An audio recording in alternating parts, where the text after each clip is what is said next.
Olá, pessoal, novamente. Essa é a aula 2 de zootecnia. Eu vou introduzir um pouco sobre nutrição, reprodução e zoonoses. Eu sei que a minha voz é muito aguda e ela deixa a desejar, mas eu vou tentar falar um pouco mais grosso. Aí a gente vai nessa, né?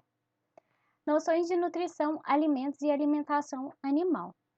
Tudo que a gente veio discutindo é sobre tipo de espécie, a espécie ela tem um sistema digestório diferente, sistema respiratório diferente, ela passa por diversas fases de crescimento, então tudo isso influencia no que nutriente, influencia em qual nutriente que eu vou utilizar para aumentar, otimizar a minha produção. Então, o sexo vai influenciar na nutrição, a fase de produção, sistema de produção, se os nutrientes estão balanceados,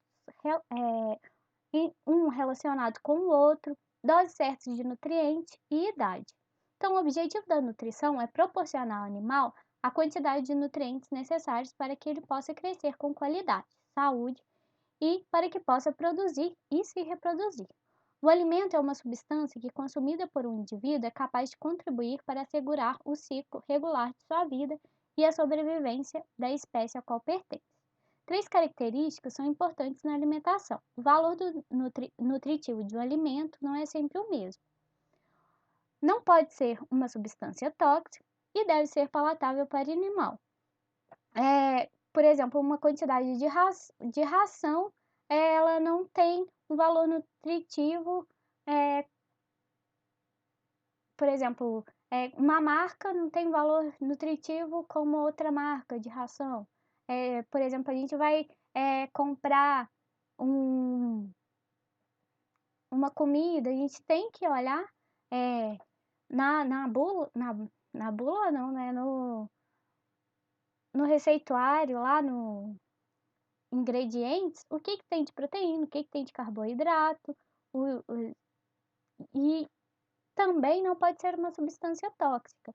Se o meu animal ele consome uma quantidade mínima de cálcio, eu vou colocar muito cálcio para ele? Não, porque ele vai se intoxicar e deve ser palatável. O alimento ele é dividido em água e matéria seca. Na matéria seca, nós temos a matéria orgânica, que são os glicídios, os lipídios, as proteínas e as vitaminas. A matéria mineral são os macroelementos e microelementos. São, né, os macronutrientes, micronutrientes, cálcio, magnésio, entre outros. Eu falei com vocês de conseguir discutir um pouco sobre o que são os carboidratos, o que são os lipídios, o que são as vitaminas de uma maneira química, né? Por exemplo, o carboidrato, na sua forma química, ele tem muito carbono, hidrogênio, oxigênio. A proteína, ela já precisa, ela já tem na sua fórmula química o nitrogênio. Então, eu vou passar para vocês no trabalhinho, mas aí eu coloco lá no Google Docs, nos formulários e mando o link para vocês. Então, os carboidratos são as biomoléculas mais abundantes na Terra. Por exemplo, os açúcares, os amidos, a celulose. A quantidade de carboidratos no corpo animal é sempre pequena, porém é continuamente substituída. Então, carboidrato não é necessário você comer muito, né? Porque ele é rapidamente absorvido e já já você precisa do carboidrato de novo. Por exemplo, a gente come um pão e daqui a uma hora, alguns minutos, você já está com vontade de comer de novo. Os alimentos ricos em carboidratos têm principalmente de origem vegetal, né? Principalmente de origem vegetal.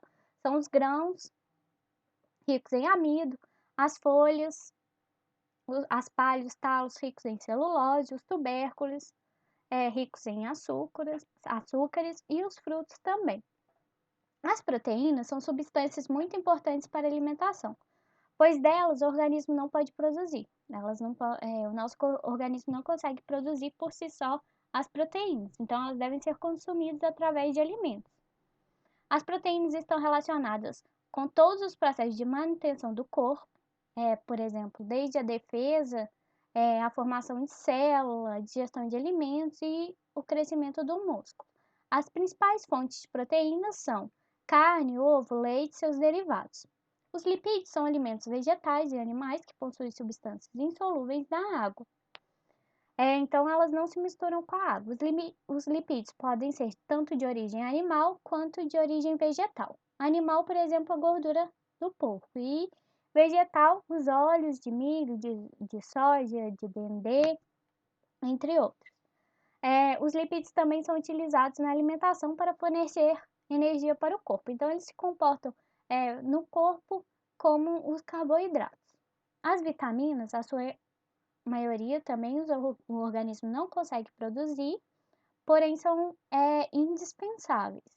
A ação das vitaminas é específica, ou seja, uma vitamina não substitui a função de outra vitamina. Por exemplo, a C não substitui o complexo da vitamina B. Podemos classificar as vitaminas em lipossolúveis, que são as solúveis em lipídios, como A, D, E e K, e as hidrossolúveis, que são solúveis em água, como a vitamina C e do complexo B. Os minerais são substâncias inorgânicas, essenciais na dieta animal e necessárias em quantidade relativamente pequena comparados à energia e à proteína. As principais fontes de minerais são os alimentos e compostos inorgânicos, como calcário e a casca do ovo, que é orgânico. Todos os nutrientes citados, né, que a gente falou, carboidrato, proteína, lipídio, vitamina e minerais, são de extrema importância para que os animais cresçam com toda a saúde e vitalidade e para que desempenhem suas funções vitais. Para que isso aconteça, é necessário que todos os nutrientes estejam presentes na alimentação em quantidades suficientes e proporcionais entre eles. Isso quer dizer que, se houver falta de energia e excesso de proteína, o organismo não vai funcionar como deveria. É o que chamamos de deficiência nutricional. Por isso, é preciso que haja o balanceamento da ração, isto é, todos os nutrientes em quantidades adequadas, sem excesso ou falta de nenhum deles. Isso tem uma lei, né, a lei do mínimo, que é, por exemplo, se eu tenho uma quantidade de proteína alta, mas eu não tenho energia suficiente para quebrar essa proteína e conseguir digerir, não vai adiantar nada. Então, eu vou ter uma deficiência nisso. Então, é necessário que todos estejam de maneira equilibrada e de maneira balanceada para que todo esse processo de produção ocorra. Então, os alimentos são classificados em volumosos, com mais de 18% de fibra, os concentrados menor, né, que 18% de fibras, e outros alimentos. Nos volumosos, temos os secos e os aquosos, nos concentrados, os energéticos e os proteicos, e os alimentos são os minerais, vitaminas e aditivos. Alimentos volumosos são aqueles alimentos de baixo teor energético, com altos teores em fibra, com muita ou pouca água. São os de baixo custo na propriedade. Por exemplo, silagem, cana-de-açúcar, bagagem de cana, feno, entre outros. Os concentrados são aqueles com alto teor de energia, podendo ser divididos em energéticos e proteicos. Os energéticos são alimentos concentrados com menos de 20% de proteína bruta, sendo utilizados principalmente como fonte de energia. Origem vegetal, milho, sorgo, trigo e mineral, sebos e gordura animal.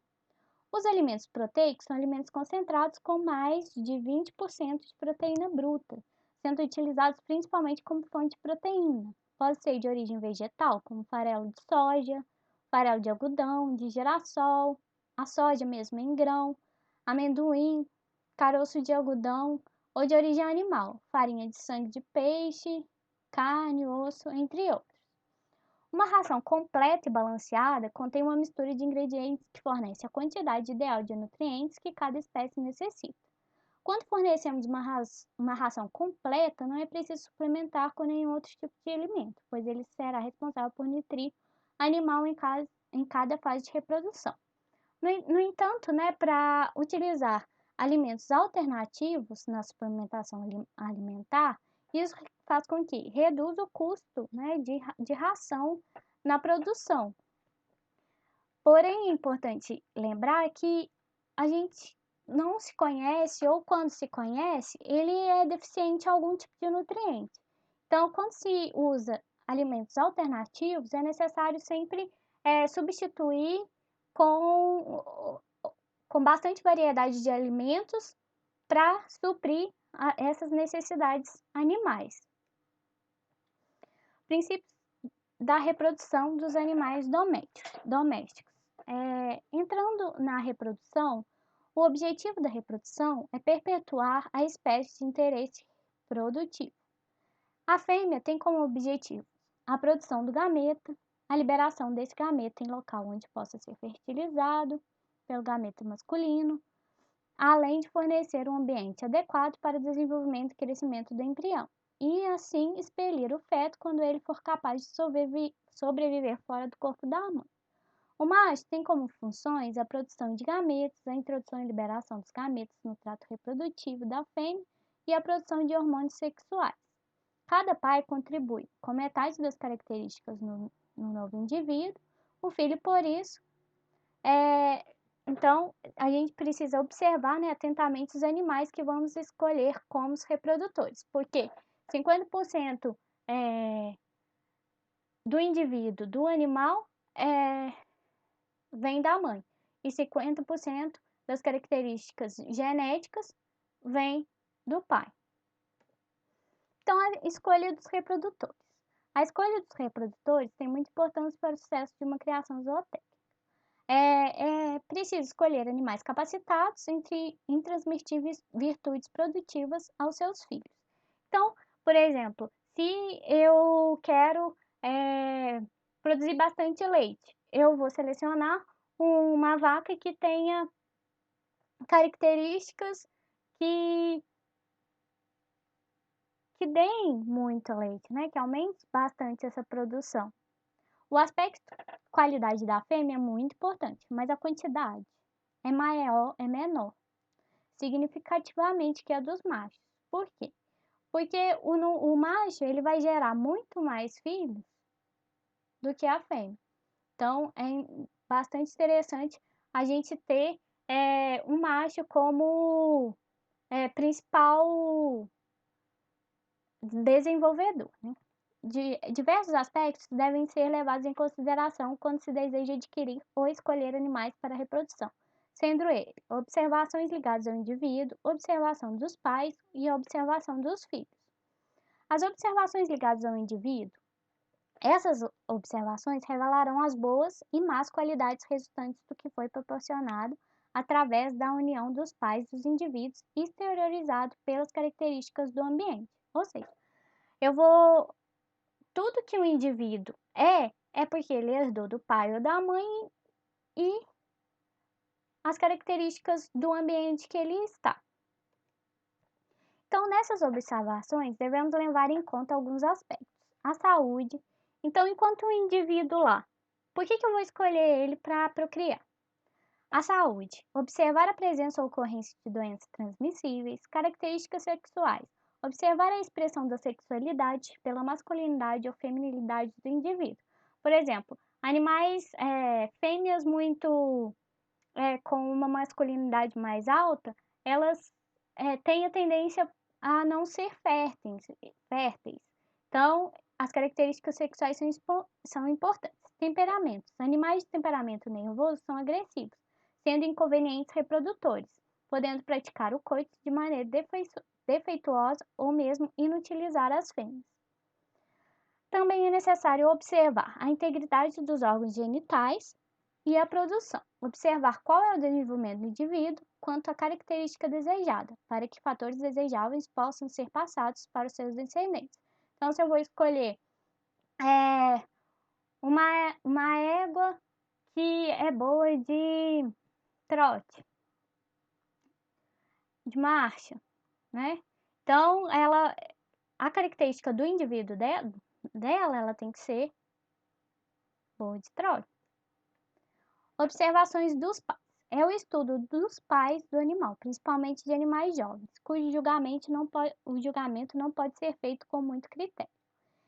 Esse estudo é de grande valor, podendo nos dar uma ideia da bagagem hereditária do animal. Geralmente, quando a gente escolhe um animal para procriação, ela já tem, né, registrado esse registro genealógico. Ah, quem que é o pai, quem que é a mãe, quais são as características do pai, são as características da mãe. Então, isso tudo vai influenciar na minha escolha. E observações dos filhos. Somente a qualidade dos filhos é realmente capaz de revelar a qualidade do reprodutor. Seus filhos devem ser observados cuidadosamente, sob todos os pontos de vista, comparando com os filhos de outros reprodutores. Por exemplo, você selecionar o embrião, não, o óvulo de uma égua muito boa. Ela já teve criação antes? Como que foi a criação dela antes? Ela teve uma criação boa? Os reprodutores de alta qualidade normalmente são conservados por longo período na reprodução, o que torna a sua aquisição bastante difícil e o preço elevado. E os princípios da reprodução dos animais domésticos em tipos de monta. Então, para vocês, né, como técnico, é necessário se fazer essa escolha, qual pai, qual mãe, qual o indivíduo em si. E para o acasalamento, nós vamos ter vários tipos de monta. A monta é o ato de reunir, né, o acasalamento de animais de sexo oposto com a finalidade de orientar a criação. Então, para isso, deve-se escolher os parceiros. As maneiras como o homem orienta ou facilita a união sexual é chamadas de tipos de monta, que deve ser escolhido de maneira a aproveitar a capacidade de cada animal e melhorar o seu rendimento como reprodutor. Então, aqui tem um quadro sobre as vantagens e desvantagens da monta livre e da monta controlada. O que é a monta livre? Não existe acompanhamento do homem, os animais escolhem seus pares e um momento para se reproduzir. Normalmente ocorrem sistemas de criação do tipo extensivo. As vantagens: existe menor trabalho, menor mão de obra, né? Não precisa ser qualificada e maior índice de natalidade. As desvantagens: não controla as cobrições, não é possível manter o controle de paternidade e o controle da saúde dos animais e das doenças é difícil. Existe maior risco de ocorrer acidentes. A monta controlada é onde o homem orienta a reprodução. Escolhe que animais irão se reproduzir, quais são os seus pares e o momento exato para que ocorra a reprodução. Normalmente ocorre no sistema de criação de tipo intensivo. Vantagens: existe uma maior eficiência de aproveitamento dos machos, pode haver comprovação da paternidade e existe um controle de saúde das doenças animais. E as desvantagens: exige mão de obra especializada treinada para identificar os animais e menor índice de natalidade. Nessa apostila, ele não trata muito sobre a reprodução in vitro, né? Por exemplo, escolhas de espermas, de bois, você comprar, né, o esperma, fazer a inseminação artificial, ou você comprar o óvulo, ou se não o embrião e inocular na fêmea. Então, eu vou juntar um material para a gente discutir um pouco sobre inseminação artificial, esses métodos de reprodução assistida. Saúde dos animais e zoonoses. A saúde animal, o melhoramento genético e a alimentação adequada são a base para que serve de apoio ao desenvolvimento de qualquer sistema de produção de animais. É importante que esses três fatores sejam fortalecidos e que haja um equilíbrio entre eles. Então, é importante não só a saúde animal, melhoramento genético e alimentação. Então, para a gente ter uma saúde animal, a gente precisa ter o quê? Higiene. Higiene é uma ciência que estuda os meios para preservar o homem e os animais das doenças, assim como as regras para manter um estado de perfeita saúde. O uso de higiene é importante para manter um melhor aproveitamento dos alimentos e um melhor crescimento dos animais e uma menor mortalidade. Os objetivos de manter a higiene dentro do processo produtivo incluem estabelecer criações saudáveis, limpar o meio onde os animais vivem, diminuir a poluição do ambiente por produtos da excreção dos animais, manter um equilíbrio entre a criação animal e o ambiente, prevenir a transmissão de doenças entre os animais e dos animais para o homem, e manter a saúde dos animais e dos homens. A saúde é um estado de completo bem-estar físico, mental e social, e não significa ausência da doença. A doença pode ser definida como uma falha no mecanismo de adaptação do organismo, levando a uma perturbação do funcionamento correto de um órgão ou de sistema, interferindo no seu funcionamento correto. Então, é necessário ter a higiene do ambiente para que não ocorra a proliferação de doenças. E é necessário também ter uma profilaxia, que são, né, conjuntos de medidas tomadas para prevenir essas doenças. Então, os objetivos são evitar a entrada de doenças dos animais de uma propriedade, controlar ou evitar o aparecimento de novos casos de doenças já existentes na propriedade e diminuir os efeitos da doença quando não pode ser evitado. As medidas de prevenção são saneamento do ambiente, quarentena, vacinação e educação sanitária. Também há, né, a desinfecção, que significa controlar e eliminar os organismos causadores de doenças, utilizando os processos químicos e físicos, que são através desses desinfetantes, que é um agente que mata os organismos patogênicos. Geralmente, os desinfetantes são utilizados para objetos e ferramentas. Zoonoses. As zoonoses são doenças transmissíveis dos animais para o homem, sendo comum para ambos. A transmissão dessas doenças pode ser direta, quando a doença é transmitida de um indivíduo infectado a outro não infectado. Também pode ser indireta, quando pode ocorrer através de alguns veículos, como ingestão de água, leite e outros alimentos contaminados, pela inalação do ar ou pela picada de outros animais.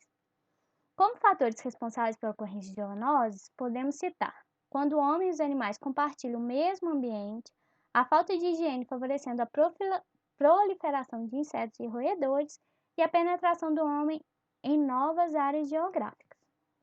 As principais zoonoses. Temos a tuberculose, que é causada por bactéria, pode ocorrer nos homens e animais, principalmente suínos e bovinos. A infecção ocorre pela ingestão de leite e derivados contaminados, pela água, objetos contaminados também. Os sintomas são tosse, animais magros e quietos, infertilidade, diarreia e diminuição da produção.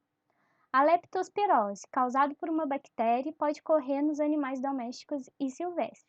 E o rato é o principal transmissor da leptospirose através da urina.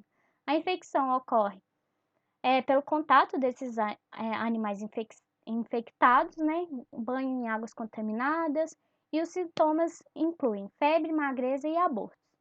A salmonelose, também causada por uma bactéria, pode ocorrer em todas as espécies de animais domésticos. A infecção ocorre pela ingestão de água contaminada por fezes de animais doentes, ingestão de alimentos contaminados, e os sintomas incluem diarreia, febre, disfunção do coração, falta de apetite e magreza. E a raiva, causada por um vírus e pode ocorrer em todos os mamíferos. A infecção pode ocorrer por contato com os animais doentes. O principal transmissor é o cão, gato, morcego. Os sintomas incluem tranquilidade, falta de apetite, os animais se afastam do homem e de outros animais. Depois da fase inicial, o animal se torna agressivo. Em alguns casos, eles se tornam paralíticos. A toxoplasmose, causada por um protozoário, pode ocorrer em todas as espécies de animais mamíferos domésticos. A infecção ocorre por consumir, carne crua ou mal cozida e também água. Água, no solo e alimentos contaminados. Também pode ocorrer infecção do filho, quando ele ainda está como feto. Os sintomas incluem disfunção da maioria dos órgãos e tecidos, dependendo do local parasitato, como hepatite, meningite, miocardite, atenise ou cisticercose. Ela é causada por vermes, podem ocorrer em bovinos e suínos. A infecção é causada por ingestão de carne contaminada ou ingestão de alimentos contaminados. Os animais infectados normalmente não apresentam sintomas. Então, a melhor maneira de evitar a ocorrência da zoonose é manter a higiene e a profilaxia da criação dos animais. evitando assim que os animais fiquem doentes. E se por acaso ficarem, evitar que o homem se contamine pelo contato com esses animais infectados. Deve sempre tomar cuidado ao beber a água, cuidado com a água de beber dos animais e dos humanos. Sempre coletar as fezes e dar um destino adequado a elas. Lavar sempre as mãos com álcool, sabão e gel e após mexer com animais e sempre antes de se alimentar. Usando a higiene dentro de casa e dentro das criações dos animais domésticos já é um grande passo para prevenir a ocorrência da zoonose. Então eu deixo aqui para vocês uma reflexão. Existe, né, várias teorias da conspiração que a China criou esse coronavírus e disseminou pelo mundo inteiro. Assim, cada um tem uma opinião. A minha opinião é com base científica. Então, já desde 2003 ou 2013, não lembro o artigo, já se falava sobre esse vírus, que era principalmente em morcegos. Então, que é a família do coronavírus, que é o SARS-CoV. Então, ela se iniciou principalmente pela domesticação de animais silvestres, de animais selvagens. Então, lá na China, eles comem, né, quase todos os tipos de animais, entre outras coisas. Então, o que aconteceu? Houve uma falta de higienização, com certeza não houve profilaxia nenhuma. Então, o morcego ele teve contato com o guaxinim, se eu não me engano, e esse contato entre essas duas espécies, naturalmente, elas nunca ocorreriam, e esse vírus, ele se mutou, né? Teve uma forma mutante que conseguiu ser transmitida para os seres humanos. Então, isso cabe na nossa reflexão. O que nós devemos fazer para diminuir essa exploração animal? É necessário que sempre haja um controle de higiene, uma profilaxia adequada. É interessante domesticar animais silvestres, a gente já tem uma gama enorme aí de animais domesticados, né?